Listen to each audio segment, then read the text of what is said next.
একটা বিশ্বকাপ জিতলেও খেলোয়াড় হিসেবে ব্রাজিলের হয়ে নিজেকে তেমন মেলে ধরতে পারেননি কাকা। এবার তার সামনে সুযোগ কোচ হিসেবে ব্রাজিলকে স্বরূপে ফেরানোর। প্রধান কোচ নয় অবশ্য, কোচ কার্লো আনচেলত্তির সহকারী হিসেবে ডাক পেতে পারেন তিনি। এই গুঞ্জন নিয়ে এবার মুখ খুললেন সাবেক তারকা ফুটবলার কাকা। তিনি জানিয়েছেন 2026 বিশ্বকাপে দেশের হয়ে কাজ করার সুযোগ পেলে তিনি প্রস্তুত আছেন। কার্লো আনচেলত্তির সহকারী হিসেবে কাজ করার সম্ভাবনার ব্যাপারে গুঞ্জন থাকলেও এখনো কিছু চূড়ান্ত হয়নি।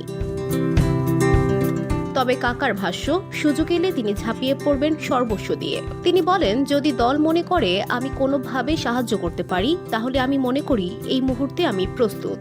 2017 সালে খেলা ছাড়ার পর থেকে নিজেকে গড়ে তুলতে নানা রকম প্রস্তুতি নিয়েছেন কাকা। খেলোয়াড়ি জীবনে ব্রাজিলের জার্সিতে 92টি ম্যাচ খেলা এই মিডফিল্ডার জানান, তিনি কোচিং ও ক্রীড়া ব্যবস্থাপনা নিয়ে পড়াশোনা করেছেন। আমি 2017 সালে খেলা ছেড়েছি। এরপর থেকে আমি নিজেকে প্রস্তুত করার চেষ্টা করেছি। হার্ভার্ড ইউনিভার্সিটিতে স্পোর্টস বিজনেস কোর্স করেছি, ব্রাজিল ফুটবল কনফেডারেশনের কোচিং কোর্স করেছি, জাতীয় দলের হয়ে খেলেছি, বিশ্বকাপের অভিজ্ঞতা আছে।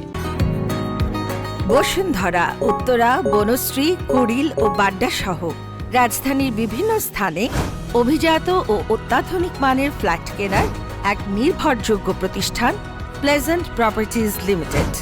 তাই আপনার স্বপ্নের আবাসনের জন্য আজই যোগাযোগ করুন। Pleasant properties limited, where destiny matches eventually.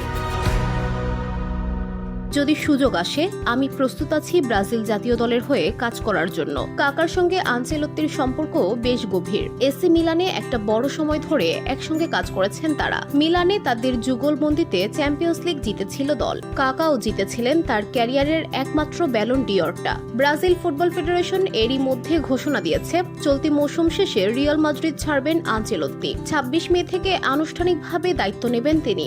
আনচেলত্তির অধীনে তার কাজের শুরুটা হবে খুব দ্রুতই। 5 জুন ইকুয়েডরের বিপক্ষে বিশ্বকাপ বাছাইয়ের ম্যাচ দিয়েই তার মিশন শুরু হবে। এরপর 10 জুন ঘরের মাঠে প্রতিপক্ষ প্যারাগুয়ে। ব্রাজিল বর্তমানে কনমেবল অঞ্চলের বিশ্বকাপ বাছাই তালিকায় 4র্থ স্থানে আছে। সেরা 6টি দল সরাসরি খেলবে 2026 বিশ্বকাপে, যা শুরু হবে আর মাত্র 1 বছরের কিছু বেশি সময় পরে। VOD Bangla news desk.